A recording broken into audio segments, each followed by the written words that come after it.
welcome to another episode of the Fourth Quarter Podcast. I am your host, Jonathan. I got my boy Stove in here with me today. What's going on, What's brother? going on? Man, nothing. Hey, Chilling, chilling. man. Good vibes, feeling good. Hey, man. It's been a minute. It's been a minute for sure. Yes, sir. Yes, sir. I had to tap back in. I see y'all doing some good things over here with the podcast. So, I had to come through, talk some sports with y'all, see what's going on. Facts. Yeah. Speaking of sports, that OU and Texas game was in your neck of the woods, man. Crazy game right there. Man, them Red River rivalries, they always go crazy.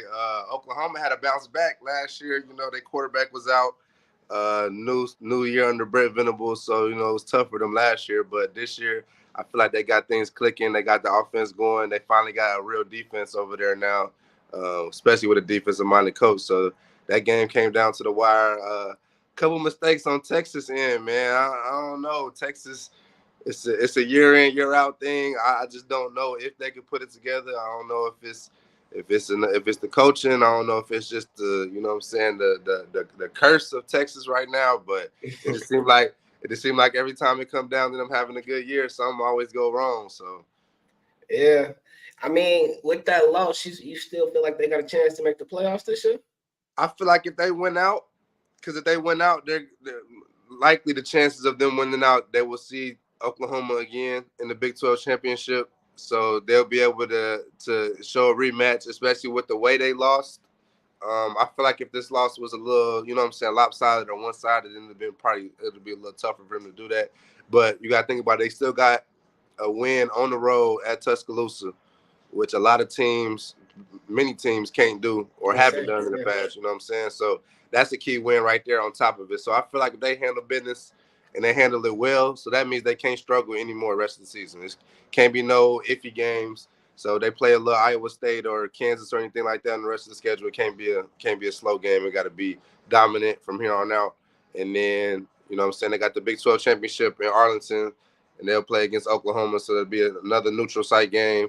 Same quality opponent. If they can get a win at the end, I feel like they finish the season one loss Big 12 champions. Depending on how the rest of the field play out, I feel like they still can make it in the playoff. Yeah, facts. I also feel like Oklahoma has to win every single game to get to the Big 12 championship, because if they lose to another team and Texas just lost to them, I feel like that's going to actually help hurt Texas' chances. It is, and especially because of the lack of strength of schedule that Oklahoma has right now. I think I just checked yesterday. I think Oklahoma only has one team on the schedule that is a one-loss team right now, and that's Kansas. Mm-hmm. And with their issues with their quarterback play, you never know how good Kansas is going to be by the time they play them. So if Oklahoma doesn't take care of business with their schedule, this also could come back to haunt them as well, and vice versa with Alabama. Yeah, Alabama. I also feel like the Pac-12 teams got to knock each other out in order for Texas to have a chance too. But I feel like we getting ready to get in the meat of the Pac-12. USC go to Notre Dame this week. Washington play Oregon this week. And then USC still has to play Oregon. They still have to play Washington. Oregon still has to play Washington State, USC. So, they all have to play each other. So I don't see one of those teams coming out undefeated after every game, because both of them have to either go to the other team or they have to play multiple on the road. So I really don't see one of them going out. Washington would be my only bet, because I feel like that's the only, the most complete team out west. I think the other ones, they really have good offenses and they can put up points, but when it comes down to stopping somebody or getting a stop, like USC last night, they just showed me Arizona. They just showed me that defense can't get it done, man. I knew last year that was a problem, but this year it's the problem again. And if you go and look at every team that played USC this year, their number one offensive game was against USC. So the most points they scored, the most yards, like Arizona quarterback, he looked like Michael Vick out there yesterday. Like the man ran for one, threw for five. He's the first quarterback. No, he's the fourth quarterback in the Pac-12 history to have 300 passing yards and 5 touchdowns in one game. Caleb Williams ain't even done that yet. So if you letting a first-year quarterback do that to your defense at home on a Saturday night, I don't see that shaking up too well against. You got to go up against a Bo Nix, a Michael Penix Jr. You know what I'm saying? Them types of people down the road, I don't think that's going to work for them. Yeah, I was saying this a couple episodes ago when they went against Colorado. You know, the fact that Colorado was able to make it a game in the last couple of minutes just lets you know that the defense ain't the problem. The defense is the problem. Yeah, exactly. The fact that they couldn't stop and maintain that lead that the offense gave them, it was right. just that's going to be an issue down further in the season. But yeah, speaking of Pac-12, we had primetime and the boys in town this week. That game actually came down to the wire, but I was able to break their 2-game losing streak. I still feel like, depending on how the rest of their season looks in terms of like if they can win the rest of their games, they got some, difficult matchups coming up. But I can still see them being a bowl team. I can see them too. Actually, I had a wild take with somebody. Grab one of these chargers up out of here. I had a wild take with somebody last week. I said that my mark, I had them at 8-4. Yeah. Somebody thought I was crazy. And I said, if you look at it and how it goes, you got to think about it. They just went 1-2 in a stretch where their best offensive and defensive player was out. And 2 of them was on the road. 1 of them was at home against the top 10 team that you came down to the wire with and only lost by 7. So my thing is, if a young team like that who is only going to get better, this is what people tend to fail to understand, that when you're in situations like this, you can only get better and come together as a team. Like last night, like people tend to forget that college football is one of the hardest sports in America, man. Especially when you're on the road, you got young kids anywhere between 18 and 23 years old being told to go on national television and play on the road in hostile environments and be able to take, the type of pressure that they're taking. And for the way that Colorado has responded and like all the adversity they went up against and all the shots that's been thrown at them and how they responded, they got punched in the mouth against Oregon, but the way they responded the last 2 weeks, I feel like they can, put together a nice little run. Even within the Pac-12, like you said, other teams are beating up on other teams right now. We're getting ready to get in the meat of the schedule. All the little, the 3-0s and the 4-0s, like that's going to start to go out the way. Oregon State already took their loss. Washington State just took their first loss yesterday. Utah already got their first loss. UCLA got their first loss. So it's like it's starting to get into these teams are starting to get confident in the Pac-12 to say, all right, well, even against the big dogs, we can start putting them down and we can get each one out the way. Then it's going to make it more competitive for the Pac-12. So I feel like Colorado is going to be one of those teams in that conversation where one of those big dogs roll around. They got that confidence against USC. Now they know that, all right, we put up a fight against arguably the top team in the Pac-12. We can do this against anybody. Yeah, and they got a nice little stretch of games coming up. They got Stanford next, UCLA after that, and then I think Oregon State I think they got Oregon State at home. I think all 3 of those games are winnable. Yeah. UCLA and Oregon State probably going to be the most difficult ones out of the 3. But, like you said, they show how they can perform against top-tier teams. It's just all about the matter of time of, the athletes that they're missing out on right now that's not with the team, like Travis Hunter. And then just, capitalizing on the momentum that they have from USC and, taking it throughout the rest of the season. Right. Speaking of season, my Bears finally switched it around. They finally got, well, it's like they finally figured out who DJ Moore was. I thought for a minute y'all forgot who he was. Y'all got him in the offseason, and then, he finally showed up. But I feel like that's another thing. The way that season was going, like you said, I think it was a confidence thing. You lose 2 quick ones to start the season off. You got questions from the fans. You got questions from the media.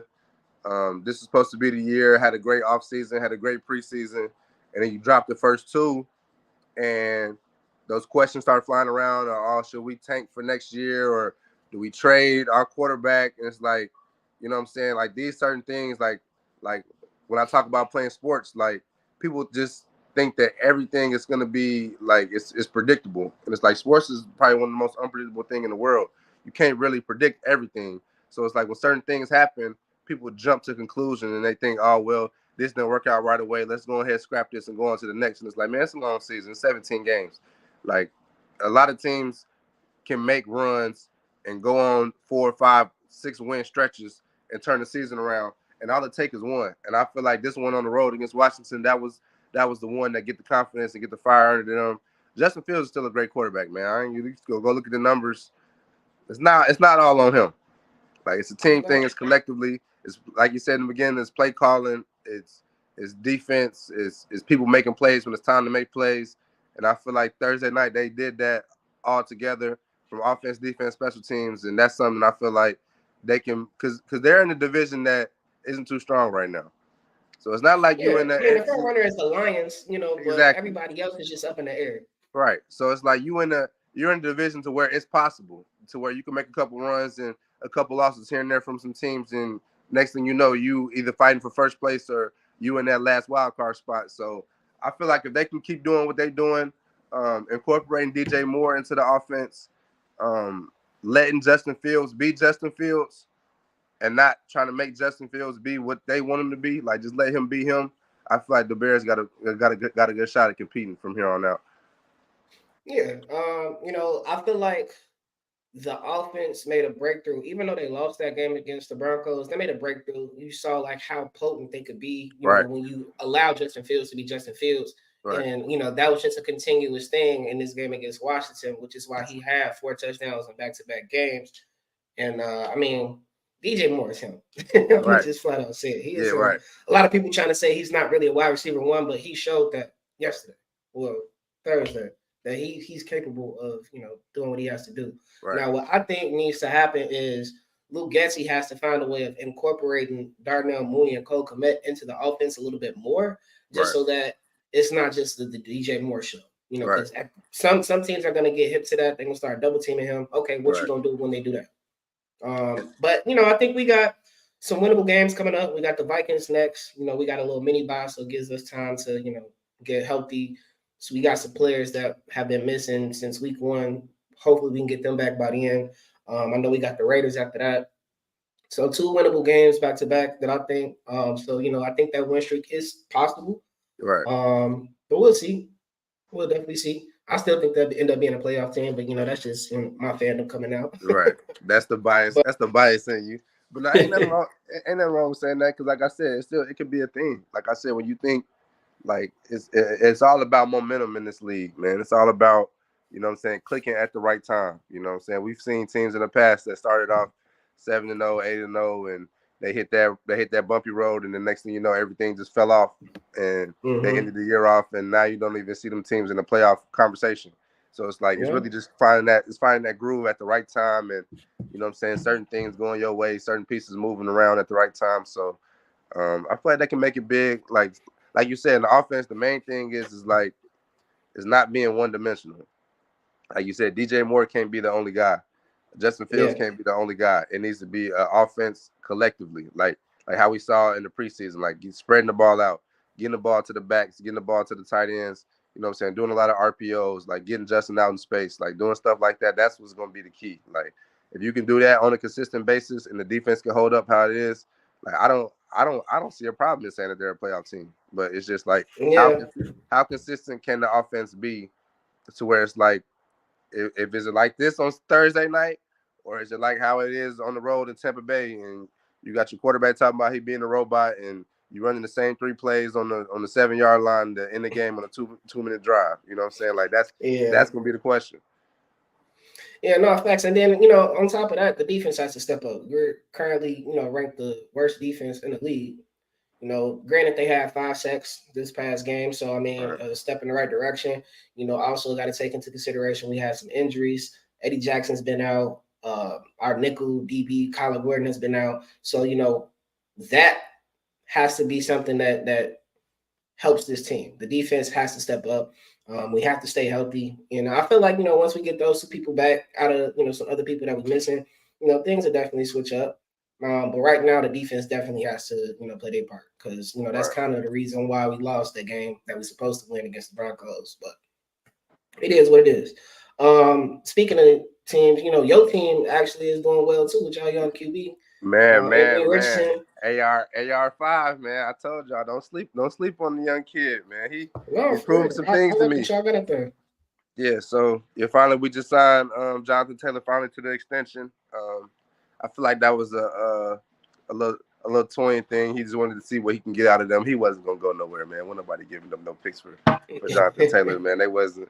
That's not how the market was working right now. That's not how things was going. So I feel like him and his agent was doing that to see how they can work, see how the season would start out for the Colts, knowing that he was already gonna be out for the first 4 games, seeing how things would play out instead of him just making the commitment and then it being a whole trash show and he a part of a team that is in the wrong direction and you don't want to waste your prime years as a running back on a team in the wrong direction. But I think after seeing these first 4 games from the Colts and seeing the positivity and seeing the competitiveness that they have this year, he's like, all right, he sat down and had a conversation with his agent, with the GM. Jim Irsay probably sat down and told him, like, hey, look, like, we're heading in this direction. We can give you this amount of money. Come up here with us, and then we can come back and revisit this in 3 years. So I feel like that's what he did, and we got a good spot, man. What's up, JB? Hey, so what do you think is the biggest thing for y'all team to win the conference? Well, win the division. I think the biggest thing is gonna come down to wide receiver play. I feel like that's been the question mark, and that was the question mark with drafting a young quarterback is not having any, you know what I'm saying, top tier veteran receivers. I know we got Michael Pittman Jr., but he's still in the up ring of his career. I think he still has a lot more question marks that he still has to fill out.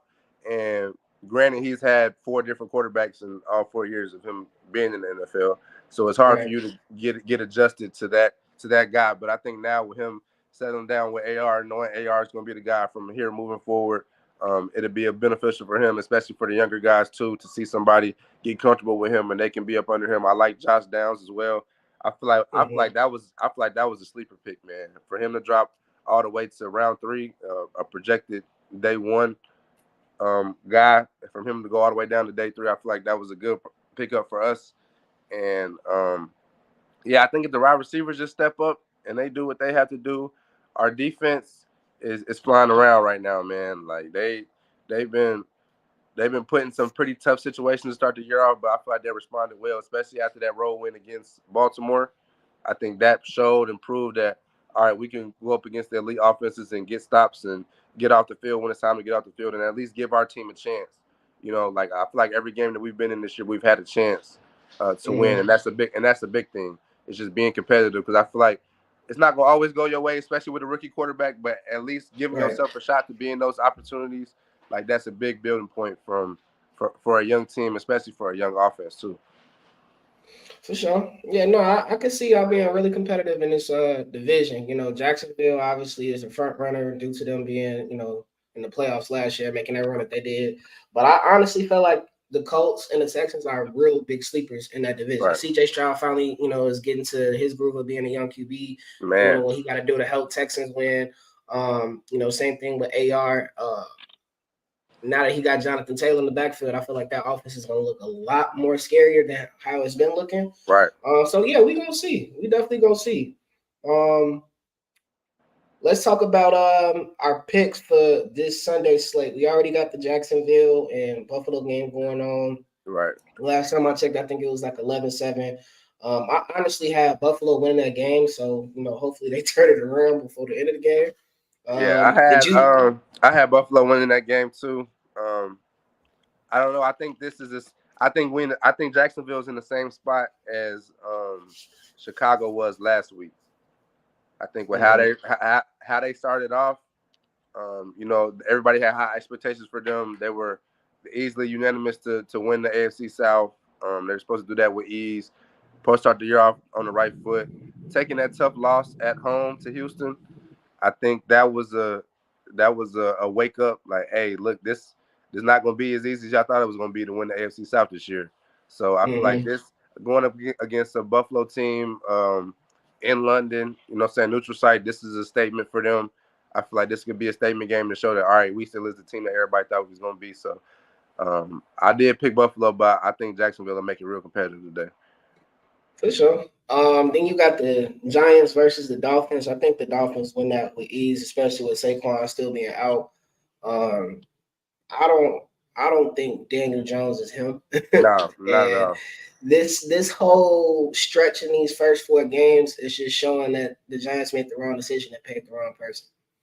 Yeah, Um, it's things is not going right in New York. They it's a lot of things that they don't have and that they're probably not gonna get throughout this year. So I think if I'm Saquon Barkley, I stay on the sideline as long as possible. just to continue to expose them. Yeah, because this is just not, what I'm saying, from the offensive line to wide receiver play to his decision making. I just don't think he really understands how to run the offense, regardless of what the offensive line or whatever is doing. I just don't think he has the tools to make it happen.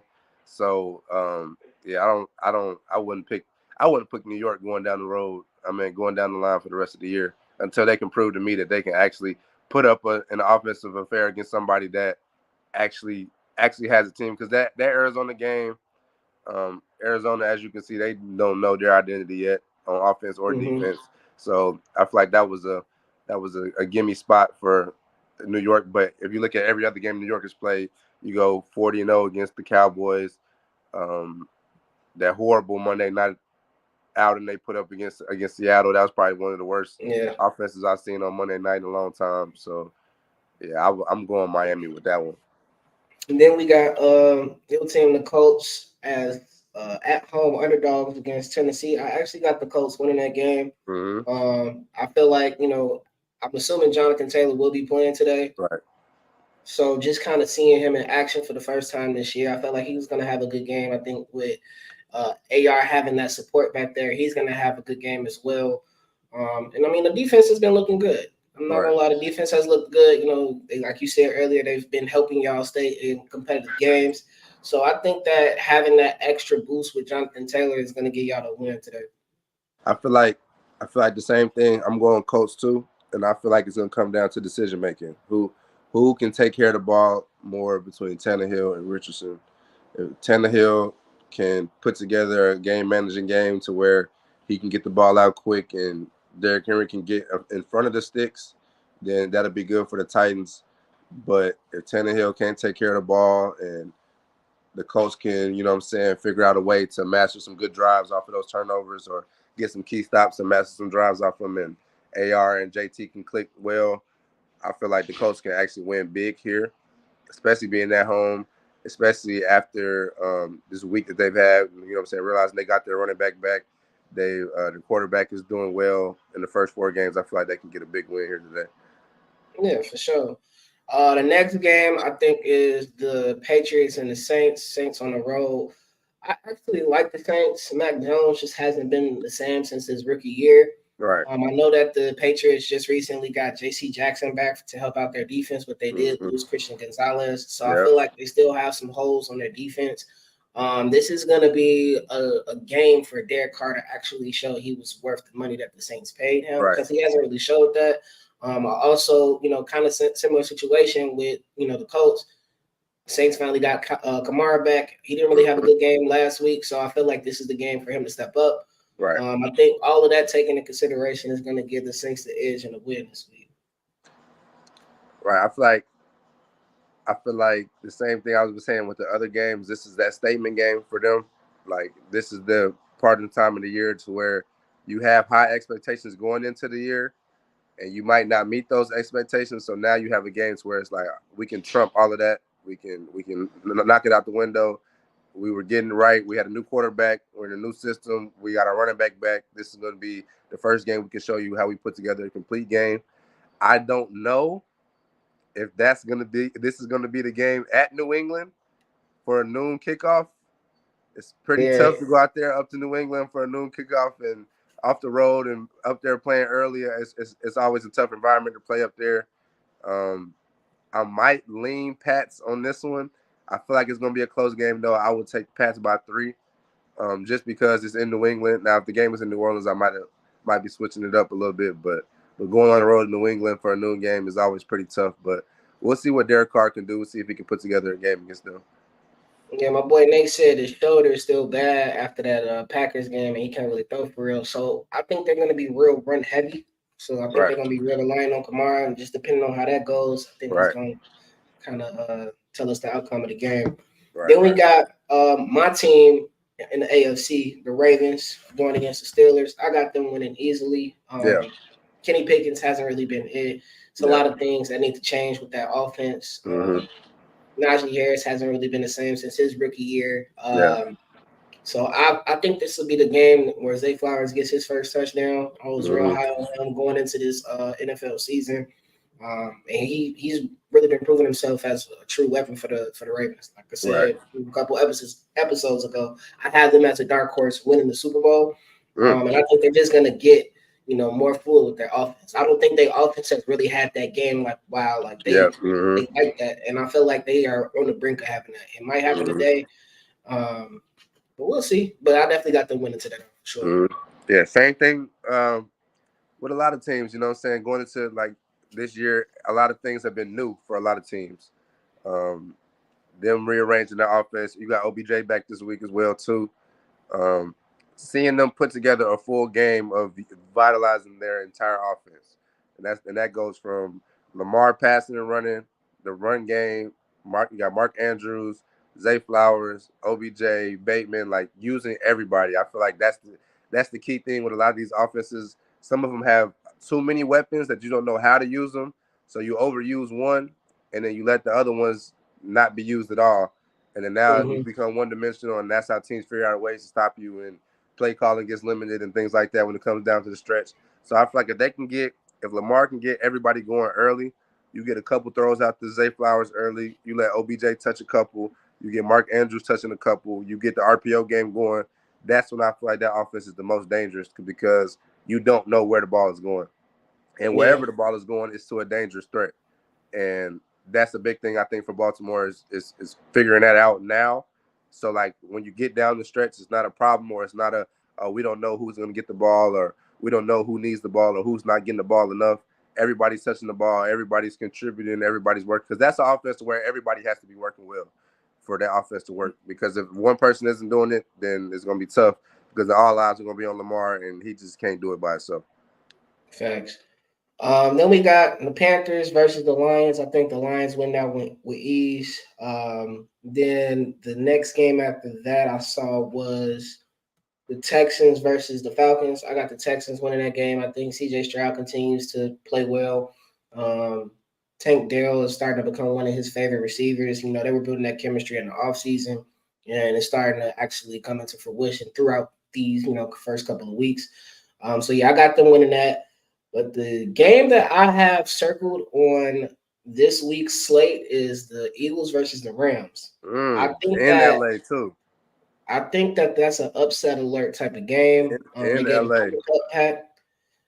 Puka Nacua has been fluid. I think the thing that's really going to make this like, okay, who's really going to win this game is how that offense looks with Cooper Kupp coming back, because Tutu Atwell has been a key piece. Puka Nacua obviously has been a key piece. So somebody's going to get, fewer touches with Cooper Kupp coming back. It's just how are you going to mesh all of that together and still look like a good offense?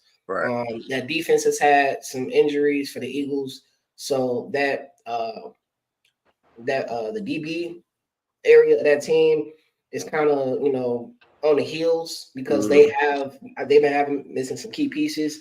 So we'll see. I think that game is going to come down to the last 2 minutes. I've been saying I could see the Rams pulling a win out with that one because that front four that they have is going to definitely be a key part in turning the biggest piece of the Eagles offense and kind of, making that game a little bit more difficult because the Eagles love to run the ball. If they can slow that down and force Jalen Hurts to win that game by throwing, then that's what I think is going to come down to. Yeah, I think it's going to be real close. I think Vegas opened the line up at Eagles -5. I think right now it has dropped to -4. And I think even with it dropping a point, I would still take the Rams with the points. Because like you said, if anything, I feel like it will come down to the final drive, final 2 minutes, whoever has the ball last. My biggest question is just, can the Rams get stops when they need to? I feel like the offense isn't going to be a problem. I feel like, especially with it being Cooper Kupp, the one that's out, I feel like that's honestly going to help the offense with him coming back now, because that's what the defense is going to key in on now. They're going to assume that it's going to be him, but they've proven throughout the first 4 games that they can do it without him. So now having him is going to these receivers already have their confidence in them, and not having to take a back seat to whatever he does when he comes in. They know, all right, even without you, I can make these plays. So I feel like it's going to come down to the defense of the Rams making a couple key stops. But I feel like they can do that. I see the Rams winning outright today. Yeah. Then you got the Bengals. They're in town playing the Arizona Cardinals. I could see the Cardinals actually pulling the upset out only because Joe Burrow hasn't been 100%, and that's shown. I honestly feel like he should be benched right now. Allow him to, get healthy. You signed AJ McCarron. Not saying like he's a great quarterback, but at least he's 100% healthy and could probably do Right. some different things with the offense than what Joe Burrow has been doing. And Josh Dobbs is showing, like, even though I've been, a QB2 for all of these years, I can be a QB1. Right. So I can see them possibly pulling the upset. I got the Chiefs beating the Vikings. I think the garbage game of the week is probably going to be the Jets and the Broncos. Yeah, that's definitely the garbage game. The way Zach Denver, Wilson played, man.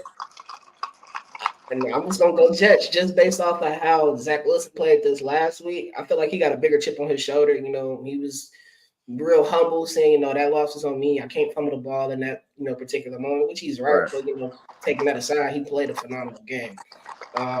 So I think that the Jets could pull the win out. Broncos, they got a lucky win against us.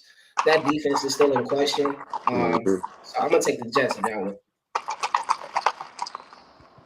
I can agree with it. I can see where you're going. But I feel like that's a toss-up pick'em game, depending on like the same thing. Like it's 2 teams that have struggled a lot, struggled to take care of the ball, struggled to, get stops on defense when it's time to get stops.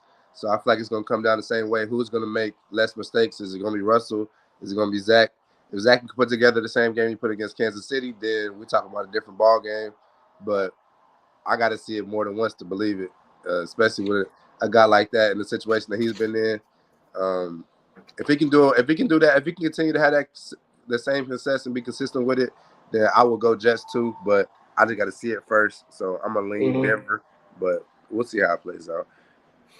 And then the game of the week, the 49ers versus the Cowboys.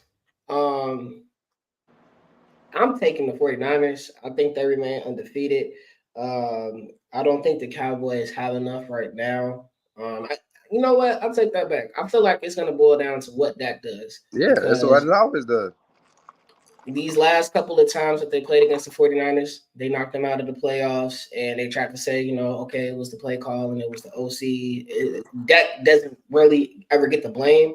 Yep. So now that they don't have that excuse that they've had for these past couple of years, it's going to boil down to what Dak does today. And I feel like this would be a preview if they, are to meet again in the playoffs, if they both make it to the playoffs. But I feel that the 49ers defense hasn't really had a statement game yet. Like they still are trying to get that groove, and they're supposed to be, one of the top 3 defenses in the NFL. So I think that that's going to be this game today. And 49ers pull out a win. The real question is, does CMC continue his streak? Right. Against this defense, I thought he still can. The Dallas is a chaotic defense.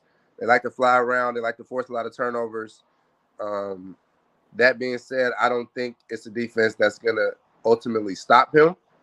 He might not have a great game, but I feel like it's not going to be a defense to where it's like he's bottled up. Brock Purdy's going to have to throw the ball 30, 35 times. I don't see that being a thing. But what I will say is that going back to the defense being chaotic, they will cause a lot of havoc, and that will cause some chances for being turnovers. I don't think Brock Purdy will turn the ball over like the rest of the quarterbacks they played against. You got to look at it. They played against Daniel Jones, Zach Wilson, and Mac Jones. So 3 quarterbacks that really haven't started the year off very good, that they went up against and forced a lot of turnovers on. I don't see Brock Purdy being one of those quarterbacks that they do it to. So as I said before, it is going to come down to Zach. And So far, he's only had to be a game manager in every game. You got 2 out of the 4 games to where your defense scored almost as many touchdowns as the offense. So Right. as a quarterback, when you're put in that situation, you don't really have to do too much besides not turn the ball over.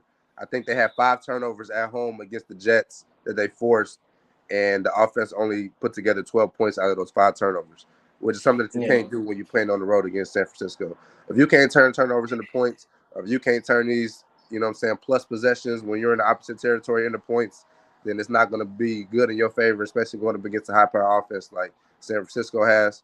So I feel like Mm-hmm. if that can go out and be a a winning quarterback, not a game managing quarterback, Dallas could win this game. But again, same thing like I said with Zach Wilson. Dak has to prove that to me. He has to show me that he can do that time and time again more than once. Because he had flashes of it last year, and they would come back the very next game and throw for 3 picks, which is why he led the league in picks last year. Because we have a really Mm-hmm. good game and they have a really bad game. So um, I feel like this is another statement game for him. With them also bringing in Trey Lance, this is something that I think Jerry Jones is keeping in his back pocket, like to tell Dak, like, look, we got the pieces, we got the defense, we got the upcoming players. If you can't get it done, we're gonna have to bring somebody else in to get it done too. So I feel like Trey Yeah. Lance will also put a fire in the Dak, like, hey, look, I know I got somebody looking over my shoulder now. It's time to make some plays. So we'll see how it happens tonight on Sunday night. And then the last game of the week, another garbage game in my opinion. Packers versus the Raiders. Jordan Love had, I guess you can say, 2 decent games so far this season. Garoppolo hasn't been the Garoppolo he was in San Francisco.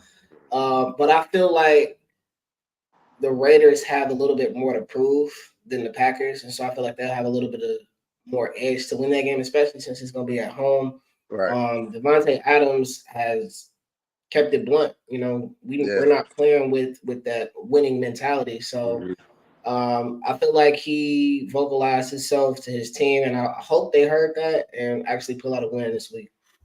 Right. Josh Jacobs, he touched on it too as well the past week, saying the same thing.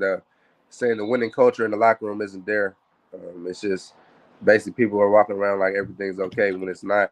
So, like I said, I think a lot of these teams going into week 5 and even next week into week 6, like these are statement games for a lot of these franchises to where um, you're going to start seeing some either going in the upward direction or the downward direction. Especially when you start seeing before trade deadlines and people start getting rid of players. I feel like Mm-hmm. these games are going to be key to them. So having a Monday night at home against a struggling Green Bay team, I think is a great statement game. Josh Jacobs finally had a good game last week. I feel like if they can get the ground game going again this week, up against a Green Bay front that really hasn't showed out to be pretty good this year to start off.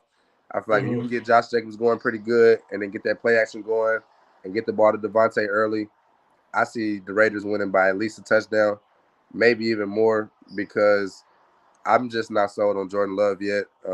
He also doesn't have a lot of pieces with him as well, with Christian Watson being out, him coming back off a hamstring injury, not being the same speed as he was last year.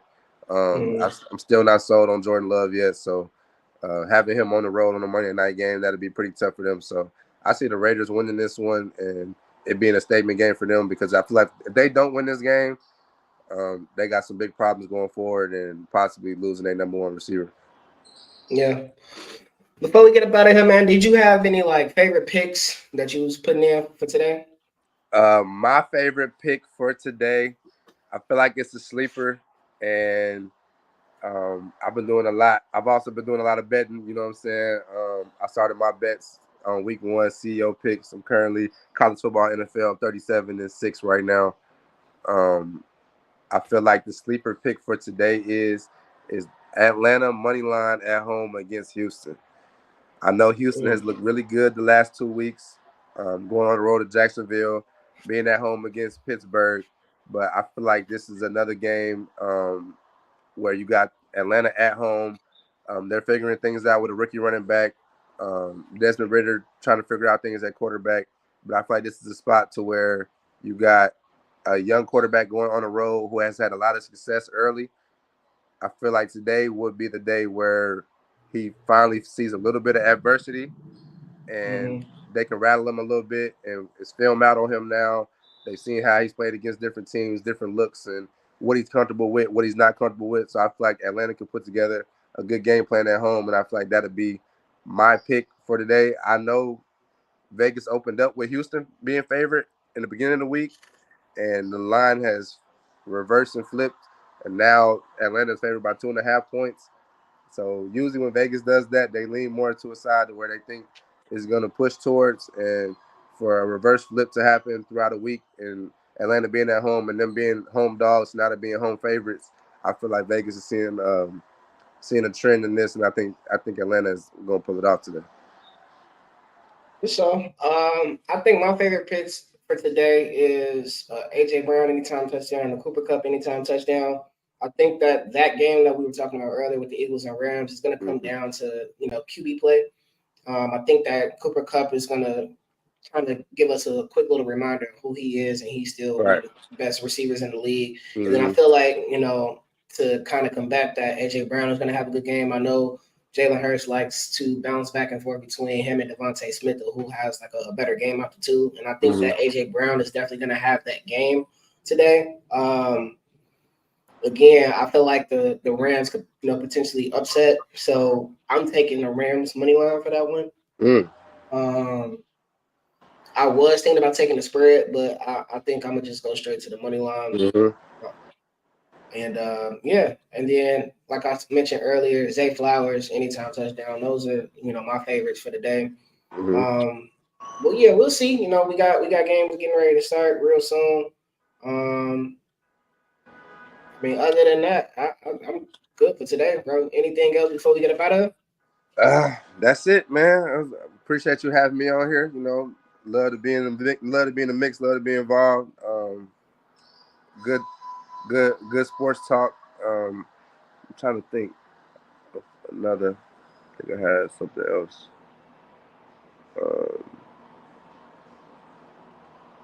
This was it. Yeah, for college football, season ends today. Who's the four getting into the playoff right now? Georgia, Michigan.